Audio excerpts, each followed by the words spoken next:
Manchester യുണൈറ്റഡിൻ്റെ ഏറ്റവും വലിയ ശാപമായിട്ട് നമ്മൾ ആരാധകരൊക്കെ പറയുന്ന ഒരേ ഒരു പേര് എന്ന് പറയുന്നത് ആ ഒരു ഗ്ലേസർ ഫാമിലിയുടെ പേരാണ്. അപ്പം ഗ്ലേസർ ഫാമിലിയൊക്കെ മാറിയിട്ട് ജിം റാഡ്ക്ലിഫും മച്ചാന്മാരും ആ ഒരു യുണൈറ്റഡിൻ്റെ ഫുട്ബോളിംഗ് സെക്ഷൻ റൺ ചെയ്യാൻ വേണ്ടി തുടങ്ങിയപ്പം, അല്ലെങ്കിൽ ആ ഒരു ഹാൻഡ് ഓവറൊക്കെ നടന്ന സമയത്ത് നമ്മൾ ഒത്തിരി സന്തോഷിച്ചതാണ്. ഇനിയിപ്പം യുണൈറ്റഡിൻ്റെ നല്ല കാലം ആരംഭിക്കാൻ പോകുന്നു എന്നുള്ള രീതിയിൽ നമ്മൾ ഒത്തിരി സന്തോഷിച്ചു. അപ്പോൾ അതിനനുസരിച്ചുള്ള റിക്രൂട്ട്മെൻറ്റ്സ് പലരുടെയും പേരുകൾ, ഇപ്പം ഒമർ ബറാഡയുടെ പേര്, അതുപോലെ ഡാൻ ആഷ്വർത്തിൻ്റെ പേരൊക്കെ നമ്മളുമായിട്ട് ലിങ്ക് ചെയ്യുന്നു. ഒമർ ബറാഡ ഏതായാലും വരും, പക്ഷേ ഡാൻ ആഷ്വർത്തിൻ്റെ കാര്യത്തിൽ ഇന്നേ വരെ ഒരു തീരുമാനം ആയിട്ടില്ല. പുള്ളി വരുമോ ഇല്ലയോ എന്നാന്നുള്ള കാര്യത്തിൽ ഒരു തീരുമാനമായിട്ടില്ല. പ്ലസ് മാനേജർ സിറ്റുവേഷൻ എന്ന് പറയുന്നത് ഇന്ന് വരെ, ഈ ഒരു നിമിഷം വരെയും യുണൈറ്റഡിൻ്റെ അടുത്ത സീസണിൽ യുണൈറ്റഡിൻ്റെ മാനേജർ ആരായിരിക്കും എന്നുള്ള കാര്യത്തിൽ യാതൊരു തീരുമാനവുമില്ല.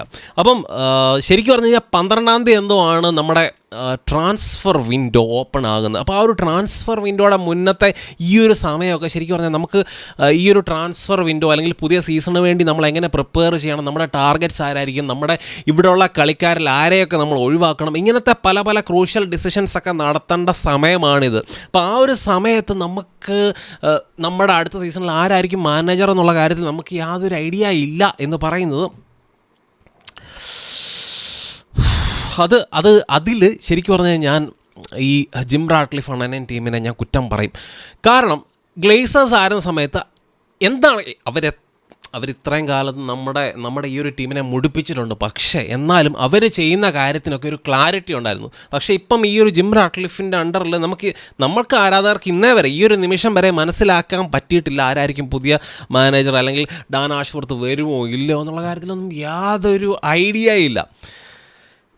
അപ്പം നമ്മുടെ ഈ ഒരു കഴിഞ്ഞ ദിവസങ്ങളിലൊക്കെ വന്ന വാർത്തയൊക്കെ അനുസരിച്ച് ടെൻ ഹാഗിനെ റീപ്ലേസ് ചെയ്യും, അല്ലെങ്കിൽ ടെൻ ഹാഗിൻ്റെ റീപ്ലേസ്മെൻറ്റുകളൊക്കെ ആയിട്ട് ഈ ഒരു ഇനിയോസ് അല്ലെങ്കിൽ ജിം റാഡ്ക്ലിഫിൻ ടീമൊക്കെ ചർച്ചകൾ നടത്തുന്നു എന്നുള്ള ന്യൂസുകളൊക്കെ ഫബ്രീസിയോ റൊമാനോ അങ്ങനത്തെ ഡേവിഡ് ഓൺസ്റ്റീനൊക്കെ പോണക്കത്തെ റിപ്പോർട്ടേഴ്സിൻ്റെ വായിന്ന് നമ്മൾ കേട്ടതാണ്. അപ്പോൾ റീസെൻ്റായിട്ട് നമ്മുടെ ടെൻ ഹാഗിനെ റീപ്ലേസ് ചെയ്യാൻ ഏറ്റവും കൂടുതൽ സാധ്യത കൽപ്പിച്ചുകൊണ്ടിരുന്ന തോമസ് തുക്കലിൻ്റെ ഭാഗത്തു നിന്നൊരു റെസ്പോൺസ്, അല്ലെങ്കിൽ ആ ഒരു ന്യൂസ് വരുന്ന എന്താണെന്ന് വെച്ചാൽ തോമസ് തുക്കൽ എന്താണെങ്കിലും യുണൈറ്റഡിൻ്റെ മാനേജറായിട്ട് ഈ ഒരു ടെൻ ഹാഗിനെ റീപ്ലേസ് ചെയ്തുകൊണ്ട് ഇങ്ങോട്ട് വരത്തില്ല എന്ന് പറഞ്ഞുകൊണ്ട് ന്യൂസ് ഇന്നലെ ഫബ്രീസിയോ റൊമാനോ റിപ്പോർട്ട് ചെയ്തിട്ടുണ്ട്.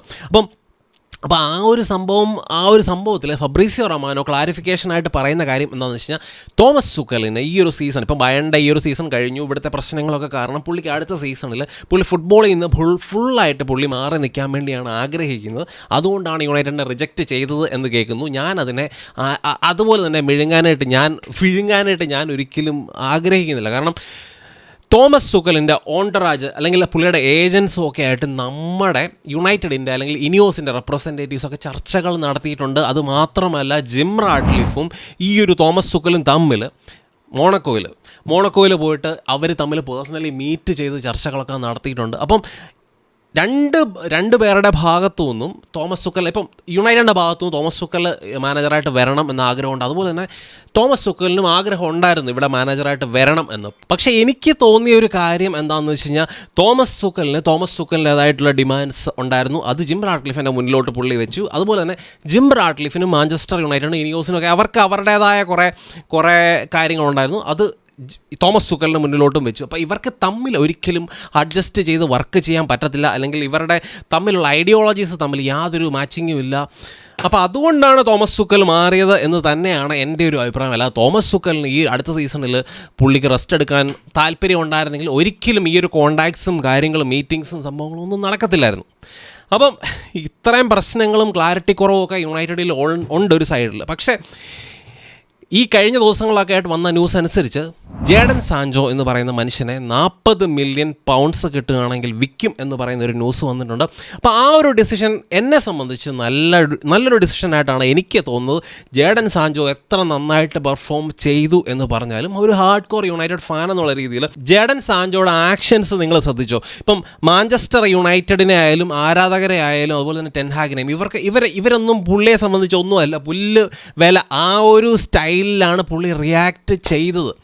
അപ്പോൾ അങ്ങനത്തെ ഒരു പ്ലെയറിനെ യുണൈറ്റഡ് എന്ന് പറയുന്ന ഇൻസ്റ്റിറ്റ്യൂഷനോ അല്ലെങ്കിൽ അവിടുത്തെ മാനേജറിനും ഫാൻസിനും ഒക്കെ പുല്ല് വില തരുന്ന ഒരു പ്ലെയറിനെ ഇവിടെ വെച്ച് പൊറപ്പിച്ചുകൊണ്ട് ഇരിക്കുന്നത് എനിക്ക് വലിയ താല്പര്യമില്ല. കാരണം പുള്ളി എത്ര വലിയ പ്ലെയർ ആയിക്കോട്ടെ, പുള്ളി എത്ര നന്നായിട്ട് വേറൊരു ടീമിൽ പോയി പെർഫോം ചെയ്തോട്ടെ, ഇതിൻ്റെ ആവശ്യമില്ല. നമ്മൾ അത്ര ഗതികെട്ടവരായി തീരരുത്. അപ്പോൾ അങ്ങനത്തെ ഈ ഒരു പ്രവണതയെ നമ്മൾ പ്രോത്സാഹിപ്പിച്ച് കഴിഞ്ഞാൽ ബാക്കിയുള്ള പ്ലെയേഴ്സും ഇതുപോലത്തെ പരിപാടിയൊക്കെ കാണിക്കും. അപ്പോൾ ആ ഒരു പ്ലെയർ പവർ അതിനെ തകർക്കാനുള്ള ഒരു നല്ലൊരു ഓപ്പർച്യൂണിറ്റിയാണ്. അപ്പം സാൻചോയെ വിറ്റ് ഒഴിവാക്കണം. ഇപ്പം ഡോട്ട്മുണ്ട് ഇപ്പം ഫസ്റ്റ് സീസണിൽ അല്ലെങ്കിൽ വരുന്ന സീസണിൽ 40 മില്യൺ ഫുള്ള് തന്നില്ല, ഒരു പകുതി കാശ് തന്നുകൊണ്ട് ആ ഒരു ഫുൾ വേജ് ബില്ലും സംഭവങ്ങളെല്ലാം നമ്മുടെ ഇവിടുത്തു നിന്ന് ഒഴിവാക്കാൻ പറ്റി കഴിഞ്ഞാൽ അത് വലിയൊരു കാര്യമാണ്. ബാക്കി 20 മില്യൺ അടുത്ത സീസണിൽ തരട്ടെ. അപ്പം അങ്ങനെ എങ്ങനെയായാലും ഈ ഒരു സാധനത്തിനെ ഒഴിവാക്കി തന്ന വലിയ ഉപകാരമായിരുന്നു. എനിക്ക് ഗ്രീൻവുഡിനോട് ഇത്രയും ദേഷ്യമില്ല ശരിക്കും പറഞ്ഞാൽ. ഗ്രീൻവുഡിൻ്റെ കാര്യം ഞാൻ മോറൽ എത്തിക്കൽ അങ്ങനത്തെ കാര്യങ്ങളെക്കുറിച്ചൊന്നും ഞാൻ സംസാരിക്കുന്നില്ല. പക്ഷേ ഗ്രീൻവുഡ് എപ്പോഴും മാഞ്ചസ്റ്റർ യുണൈറ്റഡിൻ്റെ ഫാൻസിനെയൊക്കെ സംബന്ധിച്ച് പുള്ളി ആ രീതിയിൽ പബ്ലിക്കലി വന്നിട്ട് ഒരു ഡിസ്റെസ്പെക്റ്റ്ഫുൾ രീതിയിൽ റിയാക്ട് ചെയ്തിട്ടില്ല. അപ്പോൾ ഈ ഒരു ഡിസിഷൻ ശരിക്കും ഇനിയോസിൻ്റെ ഭാഗത്തു നിന്നൊരു നല്ല ഡിസിഷനായിട്ട് എനിക്ക് തോന്നുന്നുണ്ട്. ബാക്കി ഗ്രീൻവുഡിൻ്റെ കാര്യത്തിൽ തീരുമാനമായിട്ടില്ല, ആഷ്വർത്തിൻ്റെ കാര്യത്തിൽ തീരുമാനമായിട്ടില്ല. ആരൊക്കെ ആയിരിക്കും ടാർഗറ്റ്സ്?